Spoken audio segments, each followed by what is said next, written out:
নমস্কার বন্ধুরা, আগামীকাল বৃহস্পতিবার 25শে জুলাই। তো এই ভিডিওটির মাধ্যমে পুরো বিস্তারিত জানিয়ে দেবো। বিস্তারিত জানতে হলে ভিডিওটি না টেনে প্রথম থেকে শেষ অবধি অবশ্যই দেখবেন। আর আপনি এই মুহূর্তে কোন জেলা থেকে ভিডিও দেখছেন আর আপনার জেলার আবহাওয়া কীরকম রয়েছে তা পুরো বিস্তারিত জানিয়ে দেবেন কমেন্টের মাধ্যমে। তো চলুন বন্ধুরা, দেরি না করে আজকের ভিডিও শুরু করা যাক। বৃহস্পতিবার 1 ঘন্টায় কালবৈশাখী ঝড়ে লণ্ডভণ্ড হয়েছিল তিলোতমা।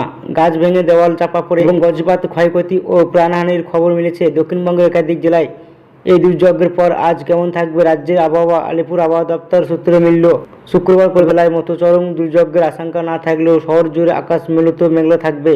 হাওয়া অফিস জানিয়েছে, আজ কলকাতায় মুষলধারে বৃষ্টির সম্ভাবনা কম, তবে দফায় দফায় হালকা থেকে মাঝারি ধরনের বিক্ষিপ্ত বৃষ্টি হতে পারে। আজ কলকাতায় সর্বোচ্চ তাপমাত্রা 26 ডিগ্রি সেলসিয়াস এবং সর্বনিম্ন তাপমাত্রা 25 ডিগ্রি সেলসিয়াসের কাছাকাছি থাকার সম্ভাবনা রয়েছে। তবে কলকাতায় কিছু স্বস্তিতে থাকলেও দক্ষিণবঙ্গের 7টি জেলায় কিন্তু আজ ভারী বৃষ্টির পূর্বাভাস রয়েছে। 2 চব্বিশ পরগনা, 2 বর্ধমান, বীরভূম, মুর্শিদাবাদ এবং নদিয়ায় জারি করা হয়েছে ঝড় বৃষ্টির হলুদ সতর্কতা। এই জেলাগুলিতে বৃষ্টির পাশাপাশি ঘন্টায় 30 থেকে 40 কিলোমিটার বেগে ঝড়ো হওয়ার বইতে পারে।